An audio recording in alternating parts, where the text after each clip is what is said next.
नमस्कार दर्शक बंधु आज हूँ सोमवार दिन डिसेम्बर मास 8 तारिख आसतु जानिबा आज संपूर्ण खबर और देश दुनिया सबु बड़ खबर पर नजर पकाइबा ता पूर्व चैनल नुआ आसीथिले चैनल को सब्सक्राइब करी पाखरे आसुथिबा बेल आइकन को ऑन करी रखंतु प्रतिदिन एमिति न्यूज वीडियो सर्वप्रथमे देखिबा पई तबे आसंतु आजरो गुरुत्वपूर्ण खबर गुडी को पर नजर पकाइबा। आजरो प्रथम खबर होईछि हाड़भंगा जाडरे थरुछि ओडिशा सप्ताहे जाए थंडारू निस्तार नहीं। हाड़भंगा जाड़े थरुछि सारा ओडिशा उपकूलरू पश्चिम एवं पहाड़िया अंचल सबुठी एबे असह्य शीत लहरी जारी रही। राज्यर विभिन्न स्थान में तापमात्रा जेभली भावे ह्रास पाइछि ताहा जनजीवन को अस्तव्यस्त करि पकाइछि। विशेष करी कंधमाल जिलार जी उदयगिरी रे सबुठारु कम तापमात्रा रेकर्ड करा जाइछि जहाकि मात्र 4.4 डिग्री रहिछि। सेहीपरि इस्पात नगरी राउरकेला रे मध्य प्रबल ठंडा अनुभूत हेउछि जेउठारे पारद 7.2 डिग्री को खसी आसिछि। राज्य रे ट्विन सिटी कटक और भुवनेश्वर रे मध्य शीतर प्रकोप वृद्धि पाइछि। कटक रे 11.8 एवं भुवनेश्वर रे 11.9 डिग्री तापमात्रा रेकर्ड करा जाइछि जहा फल रे सहरवासी कलबल हेउछंती। अन्य सहर मध्य झारसुगुड़ा रे 7.6 केन्दुझर रे 9.6 संबलपुर रे 12 हीराकुद रे 13.3 बालेश्वर रे 13.6 पारादीप रे 13.9 एवं चांदोबाली रे 14 डिग्री तापमात्रा रही। शीतर प्रकोप एते अधिक रही जे सकाळ 9टा पूर्वरु घरु बाहरिबा मुश्किल होई पडुछि। दिन 4टा परे ठंडा बाघ भली माडू आसुथिबारु संध्या हेबा मात्रे रास्ता घाट सुनसान होई जाउछि। परवर्ती खबर होइछि नियुक्ति हेबे ओडिया शिक्षक। गणशिक्षा विभागर बड़ सूचना। राज्य में 314टी ओडिया आदर्श विद्यालय रे ओडिया शिक्षक नियुक्ति हेबे। समस्त ओएभी रे जणे लेखाए ओडिया प्रशिक्षित स्नातक शिक्षक नियुक्ति पाई नूतन पद सृष्टि होइछि। विद्यालय रे पुअरु थिबा लाइब्रेरियन पद को उच्छेद करी ओडिया शिक्षक पदवी सृष्टि करा जाइछि। ए संपर्क रे शनिवार विद्यालय और गणशिक्षा विभागर एफएकॉम स्पेशल सेक्रेटरी शिवाशीष राज्यर प्रधान महालेखाकार को अवगत करिसंती। तेबे लाइब्रेरियन पद उच्छेद करिबा परे आशायी मध्य असंतोष देखा देछि। ओडिशा लाइब्रेरी मूवमेंट आवाहक सुनील कुमार मिश्र कहते नूतन सरकारी आसबार 1.5 वर्ष बीती जाइथिले सुधा एजाबत 314 ओएभी रे नूतन नियुक्ति पाई आशानुरूप विज्ञप्ति बाहरिला नहीं। सरकार नूतन पद सृष्टि करने परिवर्ते पुराना पद गुड़ी को उच्छेद करुछंती। ग्रंथागारिक आशायी माने बारंबार आंदोलन और दाबी करने सत्वे सेमानंकु नियुक्ति न देई संपूर्ण पद को उच्छेद करने निष्पत्ति समस्त को निराश करिछि। ग्रंथागारिक पद रहिबा सह नूतन भावे ओडिया शिक्षक पद सृष्टि करा जाई पारिथांता हेले सरकार सेपरि न करी सीबीएसई नियम को उल्लंघन करुछंती बोली से कहिसंती। परवर्ती खबर अछि ईपीएफओ रे हेबाकु जाउछि बड़ परिवर्तन बढ़िबो दरमा सीमा। देशर लक्ष लक्ष कर्मचारी ईपीएफओ सह जड़ित सेमानकर पीएफ अकाउंट एक संचय अकाउंट भाबरे कार्य करे। छोट मासिक रिडक्शन दीर्घकालीन भाबरे बहुत उपयोगी प्रमाणित हुए। सरकार बारंबार ईपीएफओ नियम परिवर्तन करती जहां लक्ष लक्ष पीएफ अकाउंट धारी को प्रभावित करे। ईपीएफओ रे जोग देबा पई सरकार एक दरमा सीमा निर्धारण करिसंती। जदि नूतन सीमा कार्यकारी हुए तेबे 10 मिलियन लु अधिक कर्मचारी अवसर पांठी एवं पेंशन सुरक्षा द्वारा कभर हेबे। वर्ष वर्ष धरी दरमा गठन परिवर्तन होइछि। पुराना नियम और कर्मचारी को आवश्यकता पूर्ण करूनाही। एही कारणरू दरमा सीमा वृद्धि पाई प्रस्तुति चलिछि। वर्तमान ईपीएफओ रे जोग देबा पाई बाध्यतामूलक दरमा 15,000 अटे। तथापि सरकार एहाकु वृद्धि करबाकू गंभीरतार सहित विचार करुछंती।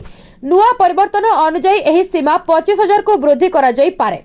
जदि एहा हुए तेबे सबुठारु बड़ लाभ सही कर्मचारी मानकु मिलिबो जो मानकर मूल दरमा 15,000 रु टिके अधिक एवं जो माने वर्तमान ईपीएफ एवं ईपीएस कवरेज बाहर अछंती सीमा वृद्धि सेमानकु सीधा सड़क ईपीएफओ रो परिसर को आनिबो। परवर्ती खबर अछि 8th पे कमिशन केते बढ़िबो दरमा।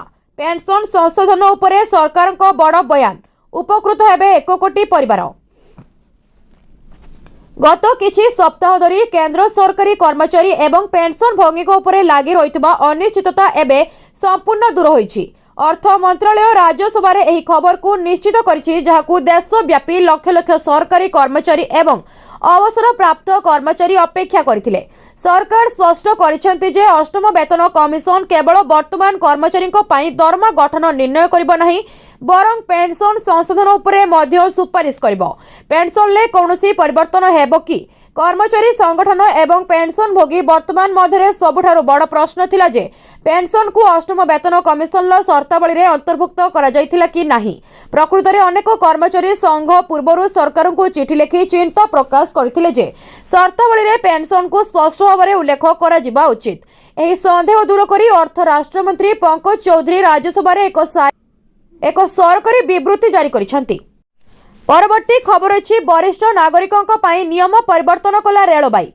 एणिकी तल बर्थ पाइबा पूर्व अपेक्षा हेबो सहज। देश में प्रतिदिन लक्ष लक्ष लोक ट्रेन ले यात्रा करती। रेलबाई सेमानक यात्रा को सहज करबा पई निरंतर विभिन्न प्रकार सुविधा करुछि। रेलबाई विशेषकर वरिष्ठ नागरिक 45 वर्षरु अधिक महिला एवं गर्भवती यात्री अधिक यात्रा सुविधा प्रदान करबा पई एक गुरुत्वपूर्ण परिवर्तन करिछि। पूर्वरु टिकेट बुक करबा समय तल बर्थ चयन करबा को भूली गले यात्रा कष्टकर होइथाय, कारण ऊपर को चढ़वा समस्तों पई सहज नुहे। एबे सिस्टम को एते स्मार्ट करा जायछि जे जदि आपण एही वर्ग गुड़िकरे पड़ती तेबे सीट खाली थिले मध्य तल बर्थ स्वयंचालित भाव में आपणक पई संरक्षित होइजिबो। एहा केवल आराम वृद्धि करिबो नाही, बरं यात्रा समय रे लगातार सीट परिवर्तन करिवार असुविधा को मध्य दूर करिबो। एहा किपरि काम करे ता जानंतु। वरिष्ठ नागरिकों मध्य किए तल बर्थ पाइबे, किए नूतन सुविधा पाई रेलबाई तीनोटी वर्गर यात्री को प्राथमिकता देछि। प्रथमतः वरिष्ठ नागरिक जो मानक पाई ऊपर सीट चढ़वा कष्टकर होई पारे। परवर्ती खबर अछि निजर घर किनिबार स्वप्न हेबो पूरण। HBA योजना रे 25 लाख पर्यंत ऋण देवे सरकार।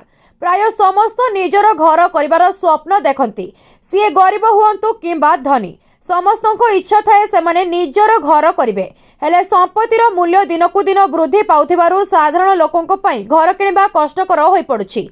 हेले सरकार गरीब लोकंको दुख बढ़िछंती बुझिछंती एवं केंद्र सरकारी कर्मचारी माने घर किनिबा टिकिए सहज करूछंती। केंद्र सरकार हाउस बिल्डिंग एडवांस योजना अधीन रे तांको कर्मचारी मानकु बहुत कम सुध हार रे गृह ऋण प्रदान करिवे। केंद्र सरकारी कर्मचारी माने एही योजनार सुविधा नै निज घरर मालिक हेबार स्वप्न पूरण करि परिबे। तबे आसंतु एही योजना विषय अधिक जानिबा। गृह निर्माण अग्रिम योजना कोन? केंद्र सरकार गृह निर्माण अग्रिम योजना केंद्र सरकारी कर्मचारी मानकु सेमानकर गृह आवश्यकता पूरण करिबारे यथेष्ट सहायता करे। परवर्ती खबर अछि SBI रे अकाउंट अछि कि एही भूल करंतु नाही, नहले कटि जिवो टंका।